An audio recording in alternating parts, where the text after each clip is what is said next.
So good morning. We're in San Juan with Jose Fernandez, who is a graduate of the University of Notre Dame and a trustee emeritus.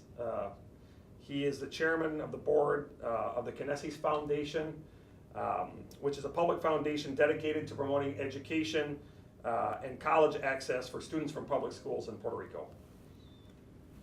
So, Jose, we're going to start with a pretty broad question about the hurricane, and we're wondering if you could just speak briefly or describe some ways in which the hurricane has affected your daily life since last September. Daily life? Mm-hmm. Well, daily life. We wake up. Well, first of all, I live in a house that was built like a bunker. 4 rooms where we would all get together with a nice little, ¿cómo que se llama? Nevera, and a little thing, Fridge, and some goods. Okay. And our bunker is prepared. Anything outside that, my house, which is very open, can get blown because I don't care as long as the 4 of us are safe. For the first time in my life, I was really scared, even though I was in a bunker. 145 miles an hour was really, ¿cómo es que se llama? Very scary. It was only Mary Jane and I. My kids live in the States. And I think that somebody came to visit me because after 2 hours, we fell asleep. We woke up the next morning at 8 o'clock, and it still was going on until 11 o'clock. At 2 o'clock, 3 o'clock, we dared to go outside, and we couldn't open some doors. The whole backyard, I have what I call Mary Jane's jungle right behind my house. And all the trees that we had put in there since 1985, completely destroyed. Oh. To take them out, because they were this big, you needed for them to be cut in slabs. 2 of them were against our house, had landed in our house, so you had to go and slip them back. So the strength of the storm was really horrendous. If you look from my house, you could see every house you couldn't see before. Okay, you could see miles and miles of trees that were, devastated, and San Juan was totally blocked. There were no, ¿cómo se llama, lights? Okay. We got light in November, electricity in November, Thanksgiving, thank goodness, we gave thanks. And most of the community continued not to have, 50% were still without electricity. The worst part was that the interior part of the island was not being serviced, and that's where a lot of the death occurred. And as you have to discuss later, it was said that we only had 60 or 90 dead, when in reality Harvard has said that it's a minimum of 4,600 and something. The government did not give any information until that report, and then finally, I don't know, but, we went to court, and they had to give the information out. And in the paper last Friday was the real disaster that we had. We took some videos that we want to show you as part of the situation.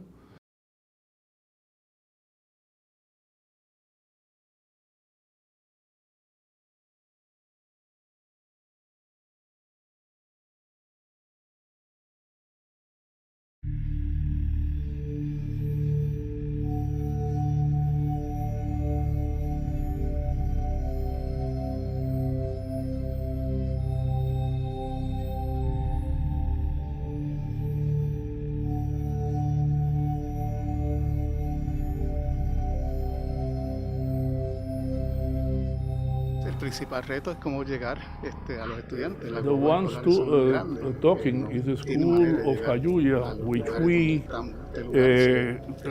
give services to 20 to 70 students. Ideado por los vecinos. porque la verdad es que está un poquito complicado llegar acá. Ay, Asustado, mamá. asustado. Sí. Pero nada, ya pasó, ya todo está bien. Vinimos a verte porque no sabíamos nada de ti, chico. Ok. Ni tu compañero tampoco. Están desesperados por saber de ti. Lery. Ah, ¿también? Y has crecido, Edwin. Gracias.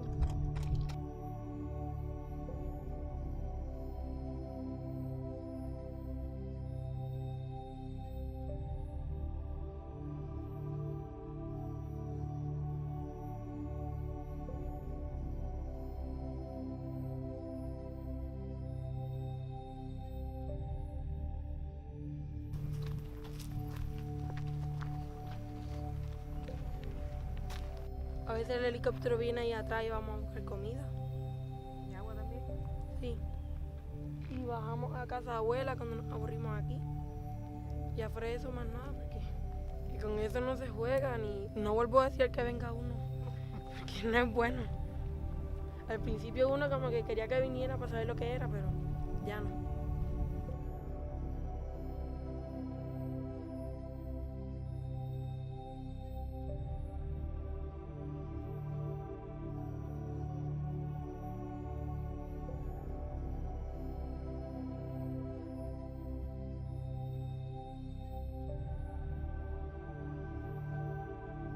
Y la mayor preocupación de muchas de las personas es el agua.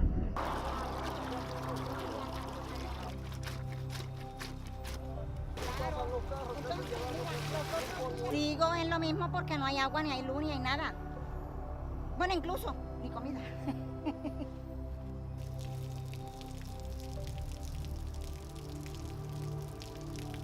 Siempre vengo y a los 5 baldecitos aquí.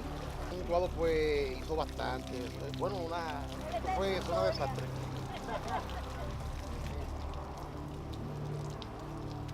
Pero no hay agua, en los supermercados no hay agua.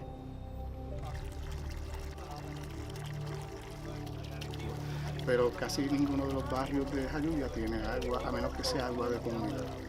Hemos visto personas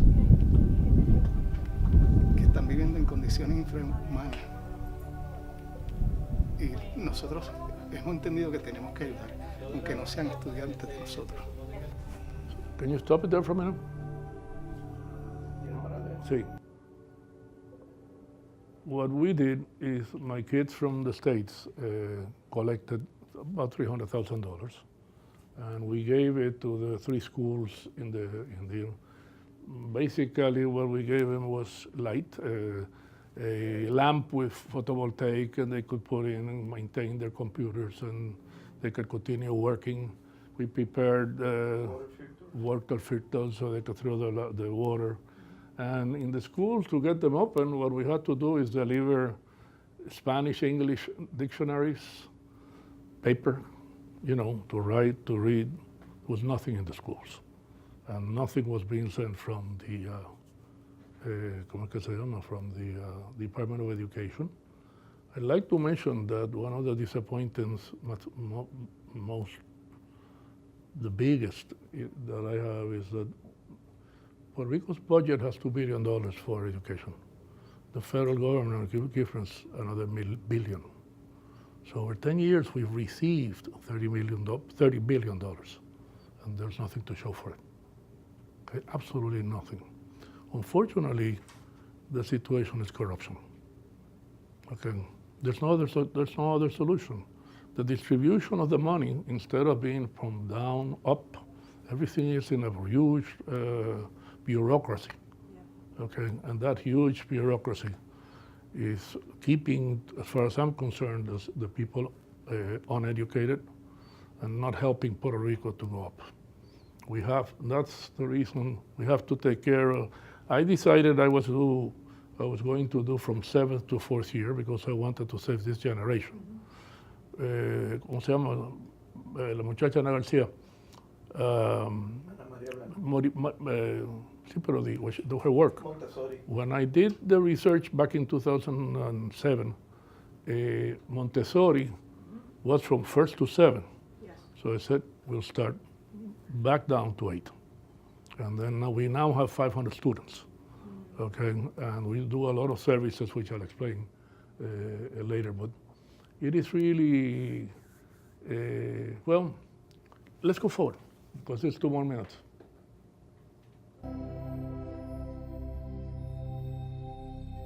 Nosotros con las diferentes donaciones pues hemos estado haciendo paquetes. Las personas cuando llegan se pasa por un proceso de cernimiento y en ese cernimiento más o menos identificamos cuáles son las necesidades de ellos y así se le va personalizando el paquete. Victoria Río.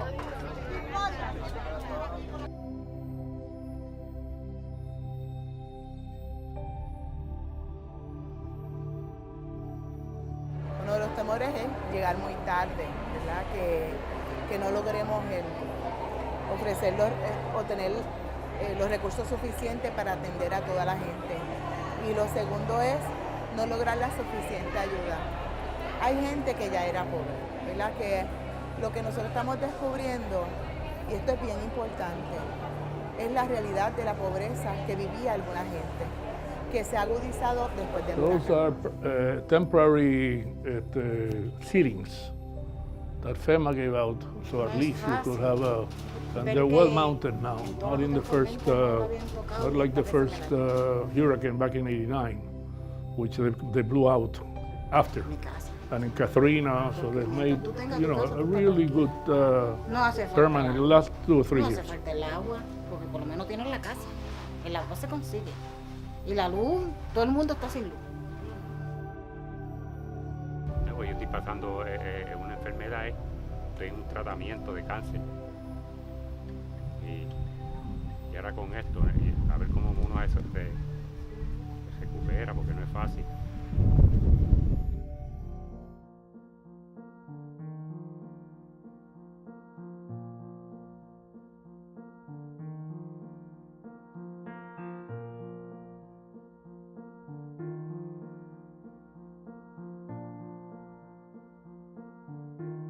La comunicación está terrible, o sea, te puedo decir This que is the college ahora mismo council yo of the tengo school that we un work teléfono with. celular The 3 of them que me work es with us. inservible.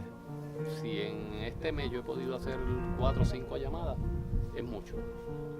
Y There was pues no la communication. They had por to go to internet, Any no Mouse tenemos internet. and maybe make Es 3 or muy 4 poco lo calls. que They llega couldn't a communicate with nosotros us. en términos de noticias, en términos de periódicos y demás. Ya está comenzando al pueblo pues llegar más la transportación terrestre y demás, pero en términos de comunicación, en términos de tecnología, estamos atrás.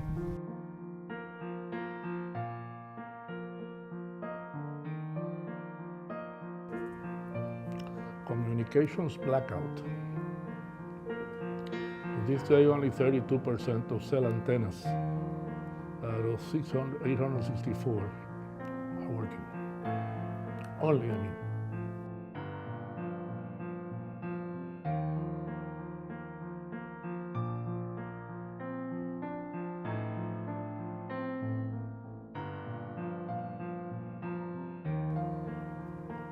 Obviously, the highways are in good shape. They're not going to be taken out.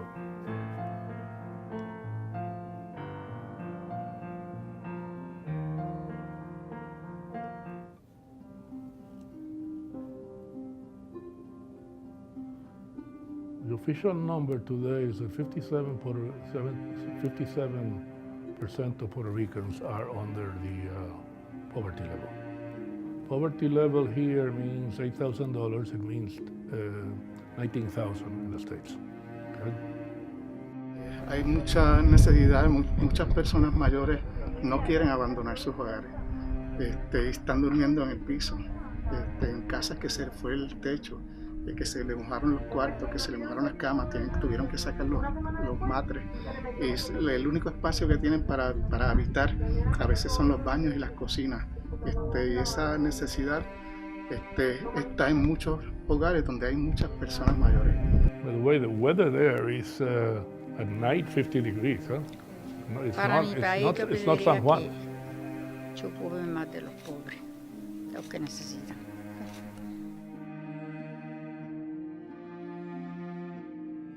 Hay mucha necesidad. A pesar de que vivimos en el siglo XXI, Puerto Rico todavía tiene muchos focos de necesidad. y con esto pues se visualiza, ¿verdad? Estos árboles que nos perdieron su follaje nos dejan ver la otra cara de Puerto Rico.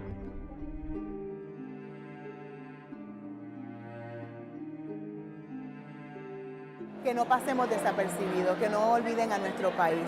El apoyo no puede ser para este mes, para 3 meses. El apoyo tiene que ser mucho más tiempo, más duradero. Esta crisis que estamos pasando en nuestro país es una crisis histórica y nos va a tomar desarrollarnos económicamente, nos va a tomar recuperar las comunidades, a la gente, al individuo, las familias, le va a tomar volver a retomar sus hábitos, su riqueza, su rutina. La gente perdió hasta su agricultura, la gente perdió, además de su hogar, perdió la seguridad. Hay un sentimiento de inseguridad y de esperanza que hay que empezar a volver a cultivarla, pues por este temor que lo ha causado esta tormenta.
Foundation Kinesis has done a lot for the community, and it has been doing a lot for many years, but especially after the hurricane. So could you speak a little bit about this is what we did after the hurricane. We called everybody, every single one of our students all over the island and got together, found a lot of information, took the money that my sons had received plus some that I had put in, and since day 5, we had been getting the money and working in the island on day 5. We opened our offices to hundreds of students, disbursed thousands of dollars to students' families, delivered water filters, school supplies, focused on providing crisis counseling to help students, provide special workshops for teachers and school staff in various times. As a relief, this is part of the people from Jayuya, that the family had tremendous, the top 4, the first 4 homes that you saw were in Cataño. They were low-class homes that were totally destroyed. These are 2 of our best students, and these are their houses. Here's another one from this one lost his bedroom because one of his windows imploded. Jorge's class, now in his 10th grade, even without electricity, we give him to get his room lit. You know, Evelyn Rivera's mother, go ahead, lost her husband and one of her legs. This is in Jayuya, sigue. In a landslide. In a landslide. She And lost this her leg. Her husband. This is a filter. ¿Cómo que se llama? The filters were donated by a Notre Dame graduate, Mr. Jose Ballester. And what we did is drill the holes, put in the thing, and then deliver them we delivered about 600 of them. And these are the kids, all volunteers, who went out to help the families. And dale al próximo, hacemos aquí rapidito. We also gave them very early headlights. We found the headlights very handy for the kids. Yeah. So we delivered about 500 of them. Plus we have been able, as psychologists, we have several psychologists here, and they're all doing crisis management, spending time in the And these are direct services. We had everybody coming here from Caguas and here, and we're To giving this office? to this office. I'll show you the office. It's fairly Wow. big. It's about 8,000 square feet. And open the vessel service. We did fill out the FEMA application. So because the FEMA application, For them, you help? yeah, Yes. it was a disaster. They were not telling the people how they should fill it. Yeah. They were denying them without cause or cause, because the government only gave us $3 billion out of the $100 billion budget. Most of it went to Texas, to California, and to Florida. Florida, yeah. And we got the, as we say in Spanish, the culito of the butt. The butt. Okay, and we thought we were able to do something, but not enough. ¿Cómo que se llama? We raised also $500,000 here in Puerto Rico that were used to the to help schools and. Through your foundation? Sí. Wow. Sí. Y aquí tienen los 200. This was already given out, and we're still giving out more. Can you speak briefly about what are some of the major challenges that you see people still facing now? I mean, obviously the challenges have been. Well, the biggest challenge to me was what we did not do in the past with electricity. The electric company of Puerto Rico back in 88, 95 even, was with capital, was expanding, and then all of a sudden they started providing less services, maintaining less the grid, as they call it, and it fell completely. Yeah. When electricity goes, okay, completely, and there's no backup anywhere, okay, that's why it took 200 days to get the job done. And they're fighting about selling it. And it's terrible because in reality, the only thing that really should be done is what was done at the Tennessee Valley Authority. It was created in the 30s. There was a big, ¿cómo que se llama esto? Water flooded 3/4 of Tennessee and Kentucky. And the federal government created the Tennessee Valley Authority. And it controls it, okay? And it solved the problems for many years. Okay, the point is that once those many years are out, then they should be given to private hands. But really, in a way that it is not done like we do here, in that every 4 years they change the executives. And if you change management every 4 years, okay, you're going to have a bad government at all times. And the electric power became a place to place a lot of inefficient people whose only job was they were rewarded for political situations in both parties. Huh? Not talking about one or two, but both parties. Okay. They also have in all of Puerto Rico, each government has about 4,000 people with our appointed by the governor. The governor appoints the judges of the Supreme Court. I mean, the governor, not a committee, not the legal community. They appoint everything. Or can they did this 7 or 8 years ago, in which the Supreme Court of Puerto Rico was really a very balanced,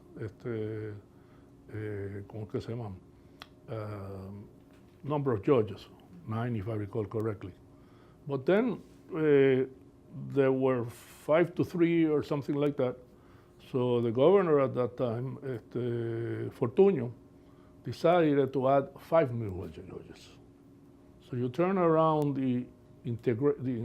you destroyed the integrity of the Supreme Court. A lot of those things have affected negatively in Puerto Rico. And so like in terms of the students, for example, that you're serving now, what are some of the major Well, problems that they're facing? the problem basically is in education because they come here and they come graduate with 4 points, the best, but with knowledge in mathematics that is algebra 2. And you cannot go to college without algebra 2. So we're just starting using Khan Academy, giving up. We have 2 teachers that are taking our kids not only in mathematics, but in creative writing. Most of the people don't know they come with English because they learn it from TV. They know how to write some of it. But when you need to put it to 150, ¿cómo que se llama? Essay. Yes. We have to help them, and I don't like to send resumes done by us. Okay?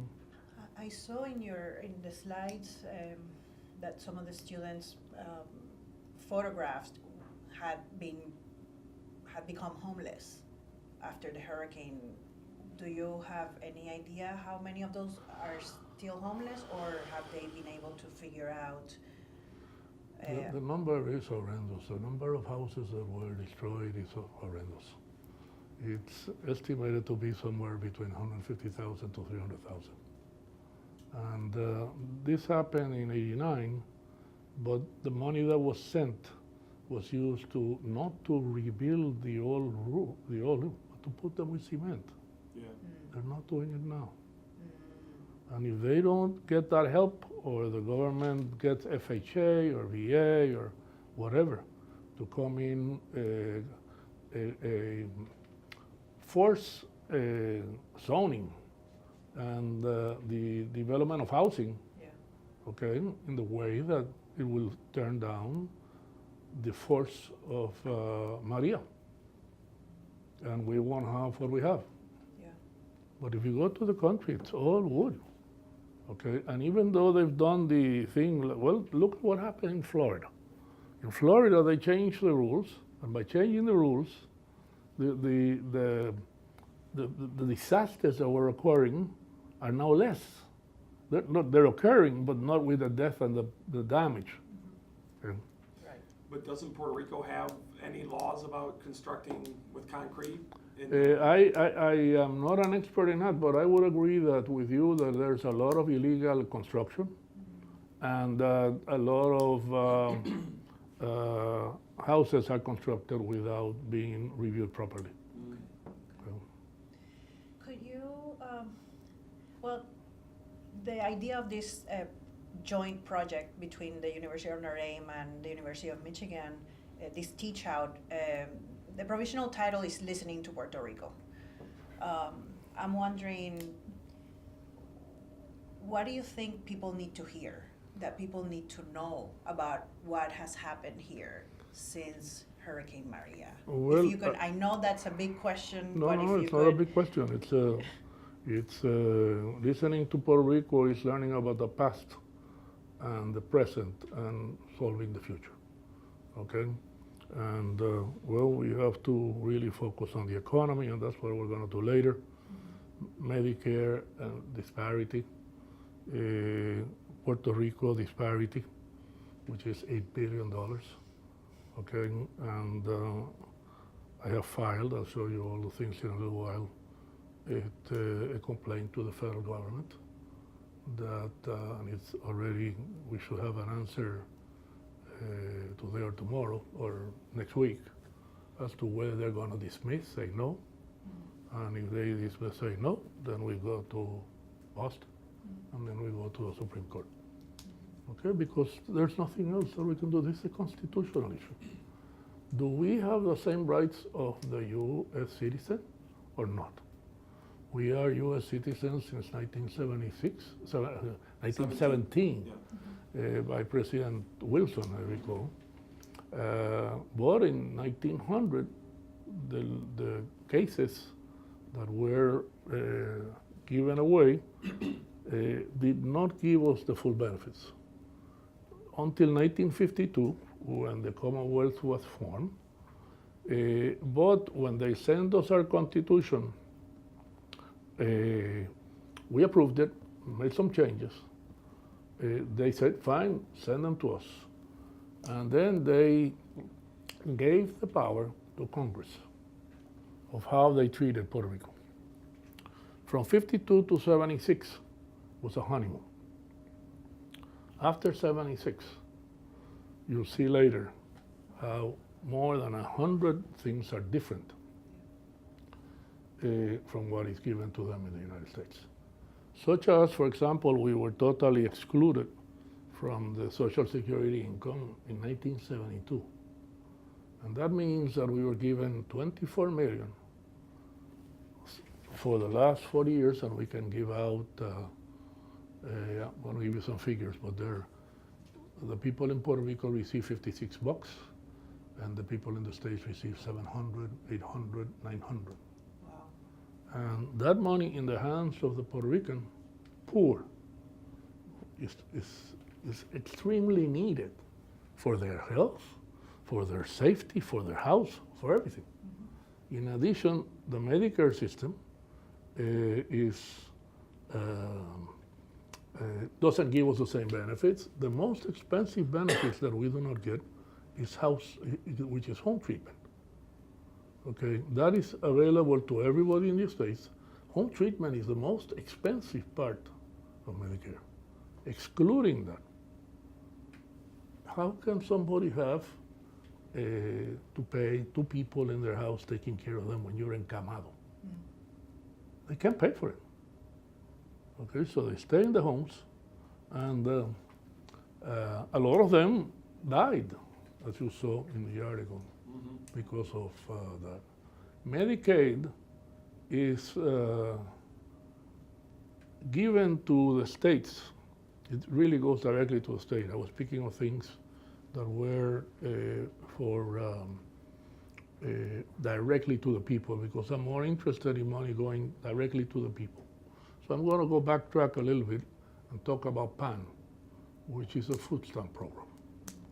The food stamp program, we have been capped since 364 million since 85. Now, they distribute like 5 million, billion, and now they distribute 68 billion, and we're cut. The difference in that number is $1.2 billion. Okay, so I'm just giving you some. The last one being Medicaid, which the way that you allocate it is that the richest states are supposed to receive the least. Okay, so New York and California receive 53% reimbursement. Puerto Rico is ranked as the richest, so we get 55% instead of 83%, which is what Mississippi and all the poor states of the United States receive. That means $1.6 billion. Why is Puerto Rico ranked? Huh? Why is Puerto Rico then ranked that way? When the reality... One governor in Puerto Rico insisted that it was that. Okay? And now we have to sue for it or present a complaint just to get them to do the straight thing. Right. Why nobody told them to or if the governor did it and there's evidence, then we just write a new thing asking for it to be given to us. Right. Or go directly to the Supreme Court and complain. That I like the second better because I see this in a lot of the agencies which if I visited as John Doe, and when I say I'm from Puerto Rico, born from Puerto Rico, I say you have nothing here we have nothing for you. And I said, oh yeah, but wait a minute. I'm entitled to, depends upon the earnings, I'm entitled to some of these things. Some of them have been very, particularly the Atlantas and the southern part of the United States. So just kind of wrapping up, just if you could say 1 minute, what maybe you would like people to hear about even like the U.S. government's response, just kind of like a nutshell version of the U.S. government response to this disaster. Well, you saw the picture. If you are a worker of FEMA and all of those things, I saw that there was a longer the treatment was not as well, but in dollars, it was the bot. $101 billion, ¿cómo es que se llama? Appropriation from Congress 4 months ago, and we got $3 billion. And we had the worst disaster, the number of deaths, etc. What do you think is the #1 reason for that response? Well, the reason is that the power of running Puerto Rico is Congress. And in Congress, for us to get the same benefits, we need 228 representatives to vote for us and 56 or 57 senators. So when you look at that, that's about 280 people have to agree. With conservatives, you know, the whole thing, and we've never gotten anything. Everything has been stopped. Or they give us a grant. Grants don't allow Puerto Rico to grow. $6 or $7 million of constant money coming, which we deserve as American citizens, okay, is what we need. And it will stabilize the situation in Puerto Rico. Stabilize it, not grow it, stabilize it. Because the money will, most of it, be invested in the poor people, and the poor people spend 100% of the money. And something like that means $30 billion into an economy. And that's why I'm not involved in anything. This is what my program is. Thank you so much for your time. This has been incredibly helpful. And to my pleasure.